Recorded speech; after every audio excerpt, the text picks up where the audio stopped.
মুআজ্জাজ হাজিরিন, মহান রব্বুল আলামিন যেমন বড়, তার কথার তাৎপর্যও তত বড়। ব্যক্তির ওয়েট যত বেশি হয়, তার কথার ওজনও তত বেশি হয়। ব্যক্তির ভারত্ব যত কম হয়, তার কথার ভারত্বও তত কম হয়। এই জন্য অনেক সময় দেখবেন, সমাজের মধ্যে যখন কোনো দরবার হয় অথবা কোনো ধরনের বৈঠক হয়, সেটা হোক বিবাহ শাদীর বৈঠক অথবা যে কোনো বৈঠক, ওই সমস্ত জায়গায় কথা বলার জন্য সমাজের মধ্যে বয়সের দিক থেকে, জ্ঞানের দিক থেকে যাদের ভিতরে ভারত্ব আছে তাদের কি সুযোগ দেওয়া হয় যে তার কথার একটা ওয়েট আছে, তিনিই কথা বলুন। যার ওজন যত বেশি, তার কথার মান তত বেশি। সেই হিসাবে আল্লাহ তাআলা যেমন যত বড়, আল্লাহ তাআলার কথার মান, আল্লাহ তাআলার কথার শক্তি, আল্লাহ তাআলার কথার মর্যাদাও তত বড়। ঠিক একইভাবে আল্লাহ তাআলা যেমন অকাট্য, আল্লাহ তাআলার কথাগুলোও তেমন অকাট্য। আল্লাহ তাআলার কোন কথা কুরআনুল কারীমে এসেছে অথবা রাসূল কারীম সাল্লাল্লাহু আলাইহি ওয়াসাল্লাম আমাদেরকে সংবাদ দিয়েছেন যে এই ব্যাপারটা আল্লাহ তাআলা এইভাবে নির্দেশনা দিয়েছেন, তাহলে এতটুকুই যথেষ্ট যে এটা আল্লাহ তাআলার কথা, এটাকে মানতেই হবে, এর বাহিরে কোনো কিছু করার সুযোগ নেই। কারণ হলো কুরআনের মাধ্যমে প্রমাণিত হলো আল্লাহর কথা অথবা নবীজির মাধ্যমে প্রমাণিত হলো আল্লাহর কথা, বাস এটাই যথেষ্ট। এই কাজ আমাদের জন্য করা জরুরি হওয়ার বিষয়। এই কথাকে শক্তিশালী করার জন্য ভিন্ন কোনো প্রসেস প্রয়োজন নেই। আল্লাহর কথা এটাই যথেষ্ট যে এই কথার মান আল্লাহর মতোই বড়। এরপরেও আল্লাহ তাআলা কুরআনুল কারীমে অসংখ্য জায়গায় বিভিন্ন কথা বলার সময় তিনি বিভিন্ন বস্তুর কসম করেছেন। কুরআনুল কারীমে বিভিন্ন সময় বিভিন্ন বস্তুর কসম করেছেন। আমরা যেমন কোনো কথার গুরুত্ব বোঝানোর জন্য কসম ব্যবহার করে থাকি। খোদার কসম আমি এই কাজ করিনি, আল্লাহর কসম আমি এভাবেই করেছি। অনেক সময় নিজের কথার ভারত্ব বোঝানোর জন্য কসম করে থাকি। আল্লাহর কথা তো এমনিই বড়, আল্লাহর কথা তো এমনিতেই অকাট্য। আল্লাহর কথার বড়ত্ব বোঝানোর জন্য কোনো ধরনের কসমের প্রয়োজন ছিল না। এরপরেও আল্লাহ তাআলা কুরআনুল কারীমের বিভিন্ন জায়গায় তিনি কসম করেছেন। কখনো কখনো রাত্রের কসম করেছেন, কখনো কখনো পাহাড়ের কসম করেছেন, বিভিন্ন বিষয়ের কসম আল্লাহ তাআলা করেছেন। এই যে কসমগুলো আল্লাহ তাআলা কুরআনুল কারীমে করলেন, এর উদ্দেশ্য কি? আল্লাহর কথা তো এমনিতেই দামি, এমনিতেই অকাট্য, কসম না করলেও চলতো, কেন কসম করলেন আল্লাহ তাআলা? আল্লাহ তাআলা কুরআনুল কারীমে বিভিন্ন সময় যে কসমগুলো করেছেন, এই কসমগুলো না করলেও চলতো, তারপরেও কেন করেছেন এই ব্যাপারে মুফাসসিরিনে কেরাম অনেক ধরনের কথা বলেছেন, ব্যাখ্যা দিয়েছেন। তার মধ্যে সুন্দরতম একটি ব্যাখ্যা হলো যে আল্লাহ তাআলা কোনো বস্তুকে নিয়ে, কোনো বিষয়কে নিয়ে কসম করেন দুইটি বিষয় বোঝানোর জন্য। একটি বিষয় হলো যে আল্লাহর কাছে যেই বিষয়টা নিয়ে কসম করা হচ্ছে ওই বিষয়ের দাম অনেক বেশি, এটা বোঝানোর জন্য। আল্লাহ তাআলা কখনো কখনো তুর পাহাড় নিয়ে কসম করেছেন, এটা বোঝানোর জন্য যে দুনিয়ার অন্যান্য পাহাড়ের তুলনায় তুর পাহাড়ের মর্যাদা আল্লাহর কাছে বেশি।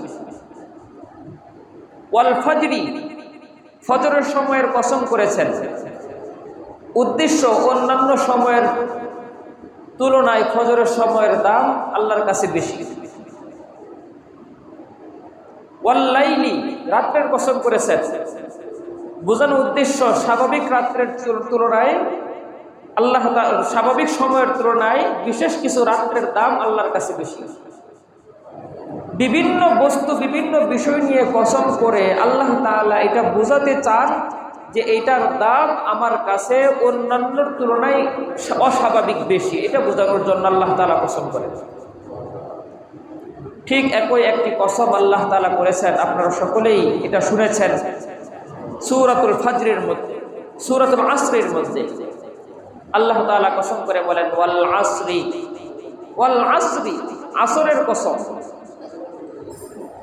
আসরের কসম। আল্লাহ তাআলা আসরের কসম দ্বারা এটা বোঝাতে চাচ্ছেন যে আসরের মর্যাদা আমার কাছে অন্যান্য সময়ের চেয়েও বেশি। এই আসর দ্বারা কি উদ্দেশ্য? আসর দ্বারা কি উদ্দেশ্য? মুফাসসিরিনে কেরাম আসরের দ্বারা উদ্দেশ্য অনেকগুলো কথা বলেছেন। তার মধ্যে একটি উল্লেখযোগ্য কথা হলো আসর দ্বারা উদ্দেশ্য হলো মানুষের জীবন থেকে, জীবনের পুরোটা সময়, জন্ম থেকে নিয়ে মৃত্যু পর্যন্ত পুরো সময়টাকেই আল্লাহ তাআলা বুঝিয়েছেন। ওয়াল আসরি এর এক অর্থ হলো সময়। কোন সময়ের কসম করেছেন? মুফাসসিরিনে কেরাম বলেন এই সময় দ্বারা উদ্দেশ্য হলো একজন মানুষ দুনিয়াতে যখন ভূমিষ্ঠ হলো তখন থেকে নিয়ে একজন মানুষ যখন দুনিয়া থেকে বিদায় নিয়ে চলে যাবে অর্থাৎ তার মৃত্যু, এর মধ্যবর্তী পুরো সময়টাকে আল্লাহ তাআলা ওয়াল আসরি দ্বারা বুঝিয়েছেন। মুফাসসিরিনে কেরাম বলেন ওয়াল আসরি বলার দ্বারা এটা উদ্দেশ্য আল্লাহ তাআলা একজন মানুষের জন্ম থেকে নিয়ে মৃত্যু পর্যন্ত পুরো সময়টার কসম করেছেন এটা বোঝানোর জন্য যে আমার কাছে একজন মানুষের জীবনের হায়াতের অনেক দাম, একজন মানুষের জীবনের হায়াতের অনেক দাম, এটা বোঝানোর জন্য। মানুষের জন্ম থেকে নিয়ে মৃত্যু পর্যন্ত যে সময়টা আছে এই সময়টার দাম অনেক বেশি, এটা বোঝানোর জন্য আল্লাহ তাআলা এই পুরো সময়টার কসম করে একটি সূরার শুরুই করেছেন ওয়াল আসরি, আসরের কসম। আসর দ্বারা উদ্দেশ্য মানুষের জীবনের সামষ্টিক সময়, জন্ম থেকে নিয়ে মৃত্যু পর্যন্ত। মানুষের হায়াতের জিন্দেগির দাম অনেক বেশি, মানুষের জীবনের দাম অনেক বেশি, মানুষের জীবনের প্রতিটি সময়ের মূল্য আল্লাহর কাছে অনেক বেশি। মানুষের জীবনের মূল্য আল্লাহর কাছে কত বেশি, দাম বেশি, এটা বোঝানোর জন্য আরেকটা সহজ উদাহরণ দেই। আমাদের সমাজে যারা চাকরি করে, চাকরিজীবী আছে, কত টাকা বেতন হলে এ কথা বলি যে তার চাকরিটা অনেক দামি চাকরি? কথা বুঝেন নাই? বলে না যে তার চাকরিটা অনেক দামি চাকরি। দামি চাকরি কখন বলে? কয় টাকা বেতন হলে? 10,000, 15,000, 20,000? আমাদের দেশের প্রাইম মিনিস্টার যারা আছে ওনাদের বেতন কত আমি জানি না, ওনাদের যত বড় বেতনটাই হোক ওটাকে অনেক দামি বেতন বলা হবে? আমরা তো অনেক সময় পত্রিকায় নিউজ পড়ি যে এক একটা খেলার সৃজনে এক একজন খেলোয়াড় কোটি কোটি টাকা কামাই করে,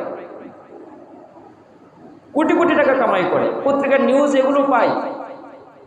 তাদের যে মাসিক স্যালারি সেটা তো পাই, এর সাথে এক এক খেলাকে কেন্দ্র করে বিভিন্ন ধরনের বোনাসের ব্যবস্থা থাকে, বিভিন্ন ধরনের বোনাসের ব্যবস্থা থাকে। এক একজন খেলোয়াড় এক একটা সৃজনে কোটি কোটি টাকা কামাই করে। ধরে নেই একজন ব্যক্তির বেতন যদি মাসিক 1 কোটি টাকা হয়, তখন আমরা কি বলবো? যে তার চাকরিটা অনেক দামি চাকরি, তাই বলা হবে না? অথচ একজন মানুষের হায়াতের দাম কত বেশি, একজন মানুষের হায়াতের দাম এত বেশি যে একজন মানুষ দুনিয়ার মধ্যে 1 সেকেন্ড প্রয়োজন যদি মাত্র, শুধুমাত্র যদি এতটুকু বলে সুবহানাল্লাহ, কি বলল? শুধুমাত্র বলল সুবহানাল্লাহ। এই এক সুবহানাল্লাহ বলার কারণে রাসূল করিম সাল্লাল্লাহু আলাইহি ওয়াসাল্লাম বলেন জান্নাতে তার জন্য একটি গাছ রোপণ করা হয়। এই যে আমরা সকলে সুবহানাল্লাহ বললাম, এর বিনিময়ে জান্নাতে গাছ রোপণ করা হয়েছে।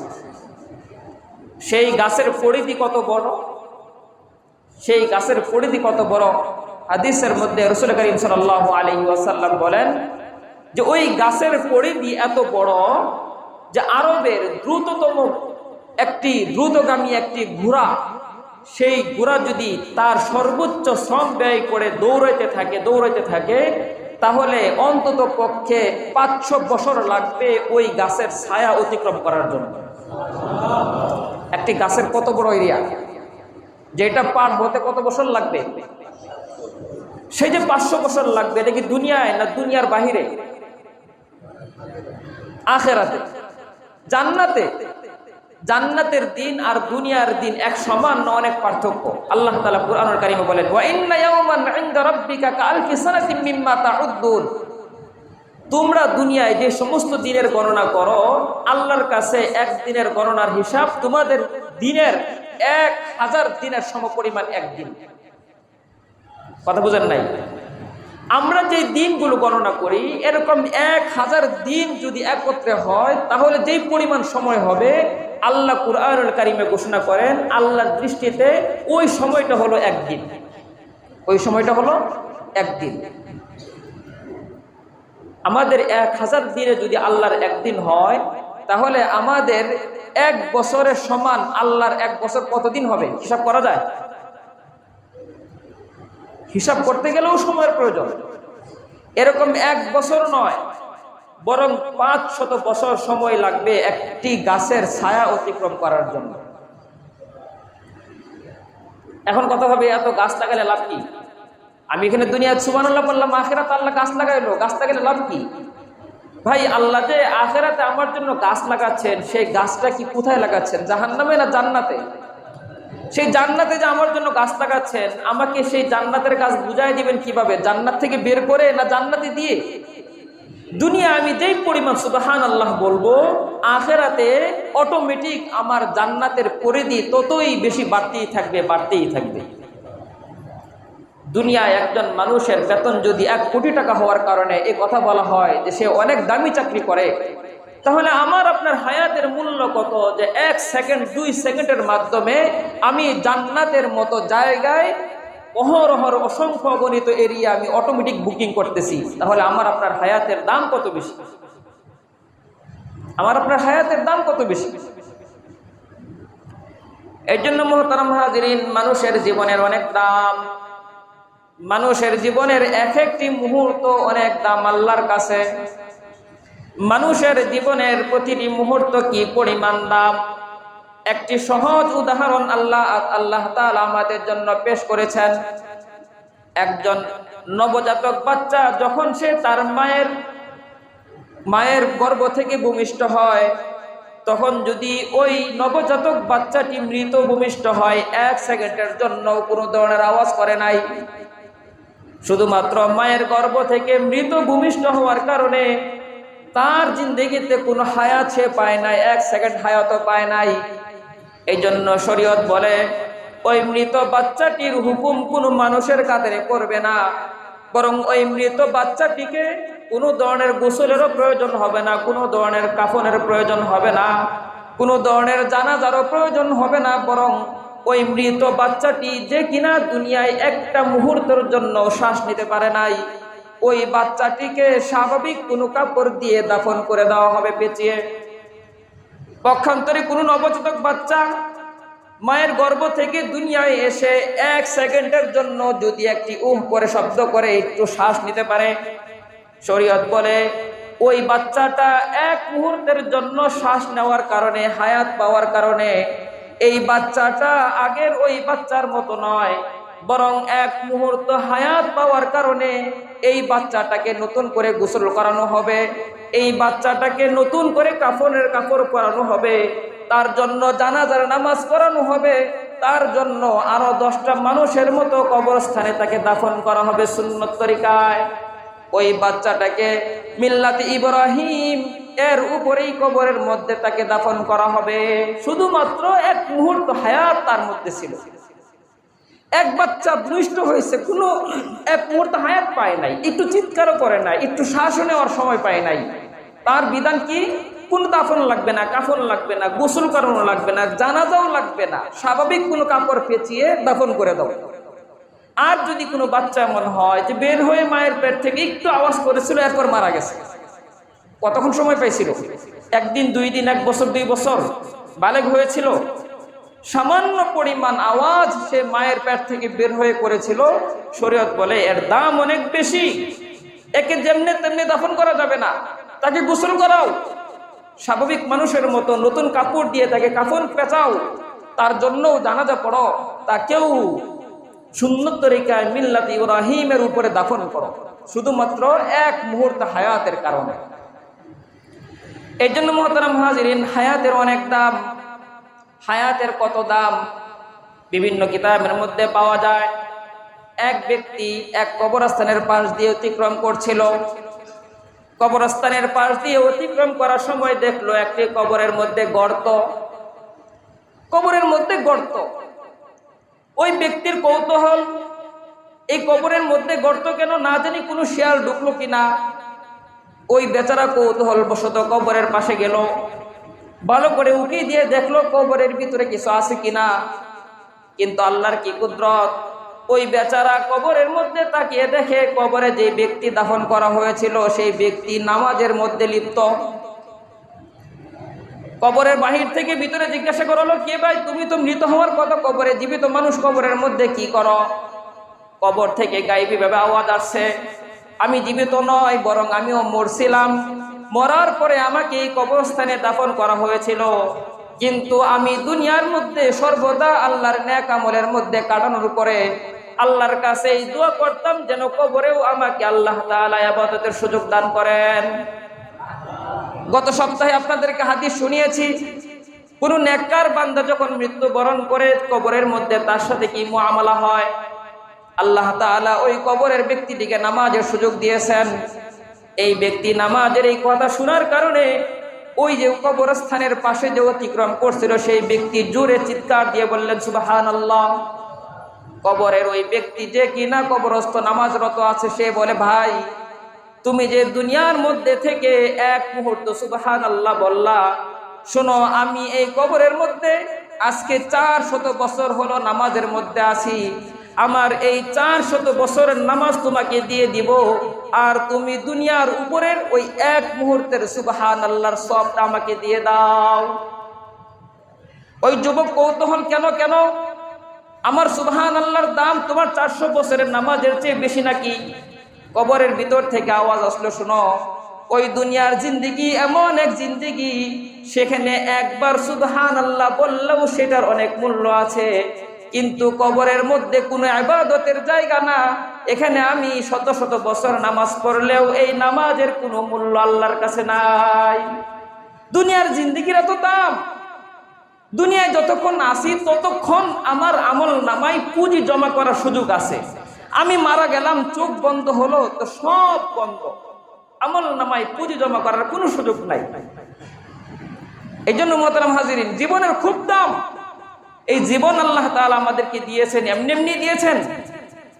এই জীবনের প্রত্যেকটা মুহূর্তের হিসাব আল্লাহ তাআলা আমার আপনার কাছ থেকে নেবেন। হাদিসের মধ্যে এসেছে, রাসূল কারীম সাল্লাল্লাহু আলাইহি ওয়াসাল্লাম বলেছেন, মা তাজুলু কদাম ইবনি আদম ইয়াউমাল কিয়ামা ইনদা রাব্বিহি হাত্তা ইসআলা আন খামসিন।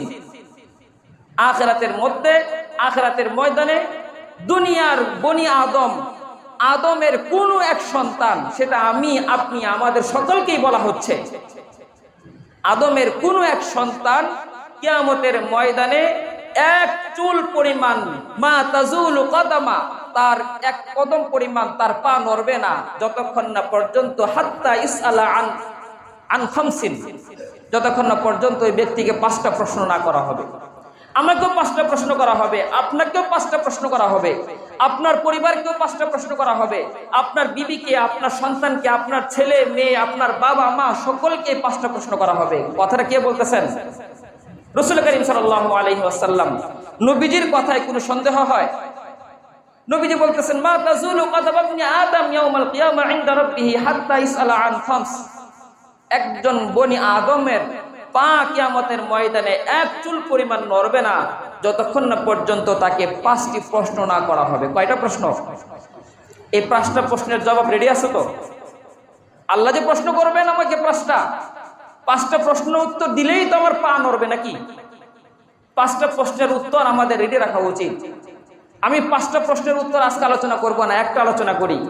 1 নম্বর, সর্বপ্রথম যে প্রশ্নটা আমাকে আপনাকে করা হবে, আন উমরিহি ফিমা আফনাহু।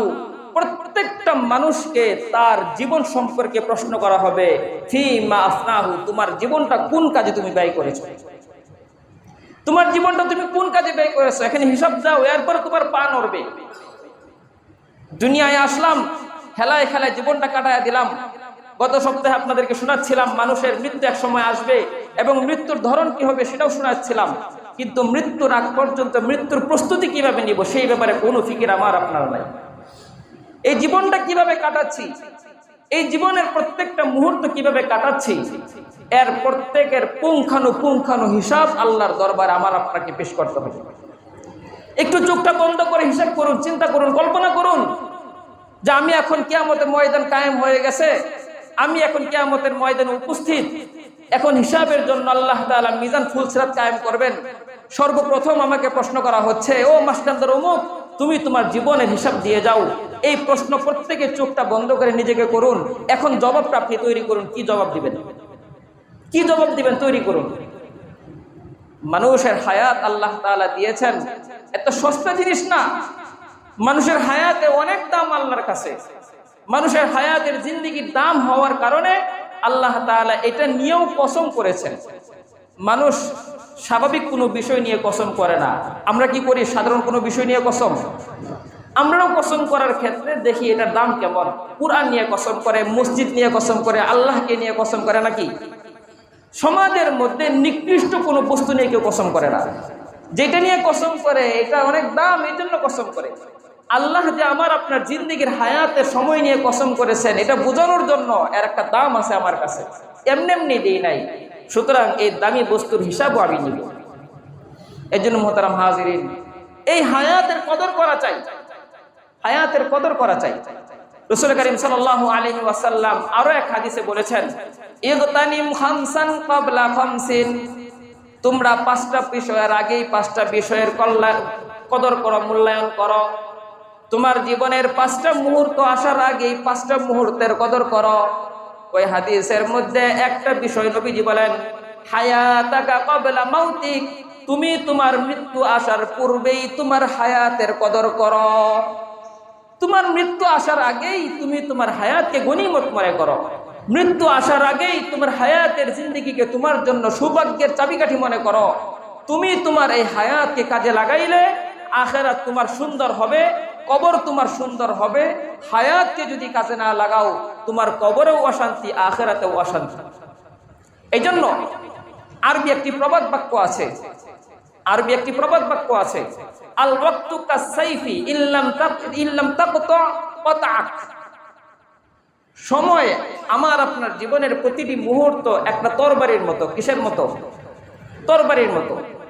এই তরবারি যদি এমন হয়, ইল্লাম তাকতা, এই তরবারিকে তুমি কাজে লাগিয়ে কোনো কিছু ব্যবহার না করে, কোনো উপকার না হও, উপকার গ্রহণ না করো, তাহলে অচিরেই এই তরবারি ক্বাতাক, তোমার জীবনকে ধ্বংস করে দিবে। আমাদের বাসা বাড়িতে কুরবানির সময় ব্যবহার করার জন্য যারা ধারালো জিনিস ব্যবহার করি, রাখি, সংরক্ষণ করি, সারা বছর কি করি, এটা যেখানে সেখানে ফালায় রাখি, এটাকে খুব যত্ন করে রাখতে হয়। কথা বোঝেন নাই? এই তরবারিকে যদি আমি অবহেলার ধরনে যেখানে সেখানে ফেলায় রাখি, তাহলে এই তরবারি আমার আপনার জীবনের জন্য ক্ষতি বয়ে আনতে পারে। কবি বলেন, মানুষের জীবনের প্রতিটা মুহূর্ত এক একটা তরবারির মতো। এই তরবারিকে ব্যবহার করে তুমি উপকার গ্রহণ করো। যদি তুমি এই তরবারিকে ব্যবহার করে উপকার গ্রহণ না করো, এই তরবারি তোমার জীবনকে এক সময় কতল করতে বাধ্য হবে। এই জীবন আল্লাহ তাআলা আমাকে দিয়েছেন, কেমন যেন পুরো জীবনটা একটা তরবারি। এই তরবারি দিয়ে আমি যখন আমার ফসল কাটবো, তো আমি ফসল পাবো। এই হায়াত নামক এই তরবারি দিয়ে যদি আমি ফসল না কাটি, এই হায়াত নামক তরবারি আমাকে জাহান্নামে নিয়ে যাবে। এই জন্য মোহতারাম হাজিরিন, হায়াতের অনেক দাম। এক বুজুর্গ বলেন, তিনি এক বাজারে গিয়েছেন। বাজারে যাওয়ার পরে দেখেন এক ব্যক্তি বরফ বিক্রি করতেছে। সে বরফ বিক্রি করে, বাজারে আরো মানুষ অনেক কিছু বিক্রি করে, কিন্তু সবাই চুপচাপ। কিন্তু এই বরফ বিক্রেতা সে জোরে জোরে চিল্লায় বলতেছে, ভাই বরফ কিনো, আমার কাছে বরফ আছে। ওই বুজুর্গ বলেন, কিরে ভাই, বাজারে তো আরো অনেক বিক্রেতা আছে, কেউ তো কোনো ধরনের চিল্লা চিল্লি করে না, তুমি কেন চিল্লাও বরফ বরফ বলে? ওই বেচারা বলে, ভাই এই বাজারে আরো অনেক বিক্রয় পণ্য আছে, আমারটাও বিক্রয় পণ্য, কিন্তু বাজারের সমস্ত বিক্রয় পণ্যের চেয়ে আমার বিক্রয় পণ্য আলাদা। কারণ হলো, সমাজের যত এই বাজারের যতগুলো বিক্রয় পণ্য আছে পুরোটাই নষ্ট হচ্ছে না, কিন্তু আমার বরফ যতক্ষণ থাকতেছে ততক্ষণ এই বরফ আস্তে আস্তে ফুরিয়ে যাচ্ছে। ওই বুজুর্গ বলেন, আমার হায়াতের কি দাম এটা আমি বুঝেছি ওই বাজারের বরফ বিক্রেতার কাছ থেকে। বরফ যেমন রাখলে অটোমেটিক ফুরাইতে থাকে, আমার আপনার হায়াত অটোমেটিক ফুরাচ্ছে তো ফুরাচ্ছে। আপনার যত বড় ক্ষমতাধর হোক, প্রত্যেকের হায়াত ফুরাচ্ছে। আমাদের দেশের রাষ্ট্রপতির হায়াত ফুরাচ্ছে না, প্রধানমন্ত্রী যিনি আছেন তার হায়াত ফুরাচ্ছে না, পুরো বিশ্বের যারা পরাশক্তির দাবিদার তাদের হায়াত ফুরাচ্ছে না।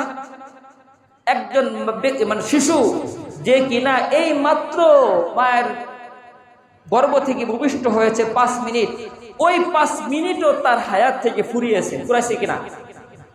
আমার আপনার জন্য আল্লাহ তাআলা যেই পরিমাণ হায়াত বরাদ্দ করেছেন, ওই পরিমাণ হায়াতের মধ্যে আমি যতদিন অতিবাহিত করেছি ততদিন আমার হায়াত কমেছে ঠিক ওই বরফের মতো। ওই বরফ যেমন গলতে গলতে গলতে গলতে এক সময় কিছুই থাকবে না, একটা সময় আমার জীবনের কিছুই থাকবে না। যখন আমার জিন্দেগি থেকে হায়াত ফুরিয়ে যাবে, তখন আর আমাকে আপনাকে কেউ মানুষও বলবে না, তখন আমাকে আপনাকে বলা হবে লাশ। এই জন্য মোহতারাম হাজিরিন, হায়াতের কদর করা চাই। হায়াতের কি করা চাই? কদর করা চাই। যতক্ষণ হায়াত আছে ততক্ষণ হায়াতকে মূল্যায়ন করব, তা হায়াতের পরের সময়টা আমার জন্য সুখকর হবে। হায়াতের সময়টা আমার জন্য কি করণীয়, কি করব? হায়াতের সময় আমার জন্য করণীয় হলো, রাসূল করিম সাল্লাল্লাহু আলাইহি ওয়াসাল্লাম হাদিসের মধ্যে বলেন, আল কাইয়িসু মান দানা নাফসাহু ওয়া আমিলা লিমা বা'দাল মাউত। সমাজের মধ্যে বুদ্ধিমান হলো ওই ব্যক্তি যে কিনা নিজেকে চিনে, নিজেকে জানে, নিজেকে বুঝে, ওয়া আমিলা লিমা বা'দাল মাউত, এবং মৃত্যুর পরে কি করবে সেটার জন্য সে প্রস্তুতি গ্রহণ করে আমল করতে থাকে। ওয়াল আজিজু মান আতবা'a হাওয়া। আর নির্বোধ হলো ওই ব্যক্তি যে কিনা নিজের মন মতনে জীবন চালায়, কিন্তু ওয়াতামান্না আলাল্লাহ, আল্লাহর কাছে আশা রাখি আমি বললেই জান্নাতে চলে যাব। সে হলো সবচেয়ে বড় নির্বোধ। আমরা একজন পাগলের নাম শুনি, অনেক বুজুর্গ পাগল, বাহলুল পাগল, নাম শুনছেন না? বাহলুল, এই বাহলুল পাগল সে ছিল তৎকালীন জমানার বাদশাহ হারুনুর রশিদ এর আশেপাশে সবসময় থাকতো। বাদশাহ হারুনুর রশিদ তিনিও একজন বুজুর্গ মানুষ ছিলেন। একদিন বাদশাহ হারুনুর রশিদের হাতে একটি লাঠি ছিল। এই বাহলুল পাগল হারুনুর রশিদকে জিজ্ঞাসা করলেন যে, বাদশাহ আপনার হাতে এটা কি? পাগল তো, আপনার হাতে এটা কি? তিনি বলেন, আমার হাতে একটা লাঠি। তো লাঠি দিয়ে কি করবেন? বাদশাহ বলল, লাঠিটা তোমাকে দিলাম। বাদশাহ লাঠিটা পাগলকে দিছে, বাহলুল পাগলকে। পাগল বলতেছে, লাঠি দিয়ে আমি কি করব? এই লাঠিটা তুমি এক কাজ করবা। বাদশাহ জবাব দিচ্ছে, তোমার চেয়ে যে নির্বোধ তাকে দিয়ে দিবা। কথা বুঝেন নাই? পাগলকে বলতেছে, তোমার চেয়ে যে পাগল বোকা তাকে দিয়ে দিবা। মানে পাগলের চেয়ে কেউ বোকা হয় কিনা? কথা বুঝেন নাই মনে হয়। বাদশাহ পাগলকে বলতেছে, তোমার চেয়ে যে বোকা তাকে লাঠিটা তুমি দিবা। মানে পাগলের সাথে একটু মস্করা করা আর কি। এই পাগল এই লাঠিটা নিয়ে খুব যত্ন করে রেখে দিয়েছে। একটা সময় যখন এই বাদশাহ হারুনুর রশিদ মৃত্যুর মুখের পথযাত্রী, ঠিক তখন এই পাগল ওই লাঠিটা নিয়ে বাদশাহ হারুনুর রশিদের হাতে দিয়েছে। বাদশাহ হারুনুর রশিদ জিজ্ঞাসা করলো, এটা কিসের লাঠি? বাদশাহ হারুনুর রশিদের এই প্রশ্নের জবাবে পাগল বলেন, এটা হলো ওই লাঠি যে লাঠি আপনি আমার হাতে দিয়ে বলেছিলেন তোমার চেয়ে বোকা যে তাকে লাঠি দিবা। আমি মনে করি মৃত্যুর সময় যে কিনা এই কথার কোনো চিন্তাই করলো না যে আমার মৃত্যুর পরে কি করব, তার মতো বোকা কেউ হয় না, এই জন্য আমি আপনাকে লাঠিটা দিলাম। কথা বুঝেন নাই? বাদশাহকে এই বাহলুল পাগল বলতেছে, আপনার জন্য এই লাঠিটা আমি রেখেছি, কারণ আপনি মৃত্যুর পরে কি করবেন সেটা আপনি নিজে প্রস্তুত রাখেন নাই। আপনি যেই জমানায় যাচ্ছেন আপনি যে জিন্দিগি থেকে পার হয়ে আরেক জিন্দিগিতে যাচ্ছেন, ওই জিন্দিগিতে কি করবেন সেটার ব্যাপারে আপনি কোনোই সামানা রেডি করতে পারেন নাই। সুতরাং আপনার চেয়ে বোকা কেউ হতে পারেন না, আপনি আমারও চেয়েও বোকা। এই জন্য নবীজির হাদিস, আল কাইয়িসু মান দানা নাফসাহু ওয়াল আমিলু আল কাইয়িসু মান দানা নাফসাহু ওয়া আমিলা লিমা বা'দাল মাউত।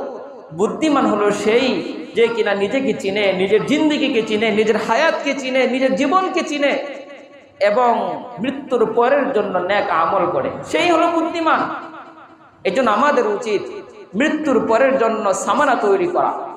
মৃত্যুর পরের জন্য সামানা যদি তৈরি করতে পারি, তাহলে আমার এই জিন্দিগি সুখকর হবে, আমার পরকালের জিন্দিগি সুখকর হবে।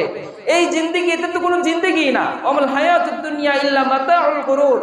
দুনিয়ার জিন্দিগি হলো একটা ধোঁকা, আসল জিন্দিগি তো হলো পরেরটা। বাল তুথিরুনাল হায়াতাদ দুনিয়া ওয়াল আখিরাতু খায়রু ওয়া আবকা। দুনিয়ার জিন্দিগি এটা কিছুই না, আখিরাতের জিন্দিগি হলো চিরস্থায়ী। সুতরাং দুনিয়ায় থাকতেই আমরা আখিরাতের জন্য সামানা তৈরি করব, আখিরাতের জন্য ফিকির করব, আখিরাত কিভাবে সুন্দর হয় সেভাবে নিজের ফিকির করব। যদি এটা করতে পারি তাহলে আমাদের পরকাল সুন্দর হবে। খুব দুঃখের বিষয়, খুব দুঃখের বিষয়, আমার এই জিন্দিগি যিনি দিয়েছেন তার জন্য আমি একটা মুহূর্ত সময় ব্যয় করতে পারি না। আমার জিন্দিগির একটা দিনের 24 ঘন্টার মধ্যে আমার বন্ধুর জন্য একটা বরাদ্দ থাকে, আমার বিবির জন্য একটা সময় বরাদ্দ থাকে, আমার সন্তানের জন্য একটা সময় বরাদ্দ থাকে, আমার ফ্রেন্ড সার্কেলদের জন্য একটা সময় বরাদ্দ রাখি, আমার রাজনীতির জন্য সময় বরাদ্দ রাখি, আমার আড্ডা দেওয়ার জন্য সময় বরাদ্দ রাখি, আমার ফেসবুক ইউটিউবের জন্য সময় বরাদ্দ রাখি। কিন্তু আল্লাহর জন্য এক মুহূর্ত সময় বরাদ্দ রাখতে পারি না। অথচ দৈনিক কমপক্ষে 5 বার আমার কানে মসজিদের মাইক থেকে আওয়াজ যাচ্ছে, মসজিদের জন্য ডাকা হচ্ছে হাইয়া আলাস সালাহ, হাইয়া আলাল ফালাহ। খুব দুঃখজনক ব্যাপার। যিনি আমাকে হায়াত দিয়েছেন তার জন্যই আমি একটা মুহূর্ত বের করতে পারি না। আমার জীবনের প্রত্যেকটা মুহূর্ত দুনিয়ার মানুষের জন্য বরাদ্দ, নিজের বন্ধুদের জন্য বরাদ্দ। এই সময়টা আমি বন্ধুদেরকে দেই, এই সময়টা পরিবারের জন্য দেই, এই সময়টা আমি অনলাইনে দেই, এই সময়টা আমার ব্যবসার জন্য দেই, এই সময়টা আমি অফিসে দেই। পুরো সময়টাকে আমি ভাগ করেছি, কিন্তু একটা সময় আল্লাহর জন্য রাখতে পারলাম না। এই জন্য মুহতারাম হাজিরিন, নিজের জীবনকে কিছু পরিবর্তন করা দরকার আছে কিনা বলেন? দরকার আছে কিনা বলেন? আল্লাহ তাআলা আমাদের সকলের হায়াতকে কাজে লাগানোর তৌফিক দান করুন, সকলে বলে আমিন। নিজের জীবনের হায়াতের লক্ষ্য আর মাকসাদ একমাত্র আল্লাহ তাআলার লক্ষ্য আর মাকসাদ অনুযায়ী বাস্তবায়ন করার তৌফিক দান করুন, সকলে বলে আমিন। যে কথাগুলো বললাম এবং শুনলাম সবগুলোর উপরে আমাকে সহ আপনাদের সকলকে আমল করার তৌফিক দান করুন, সকলে বলে আমিন। ওয়া আখিরু দাওয়ানা আলহামদুলিল্লাহি রাব্বিল আলামিন।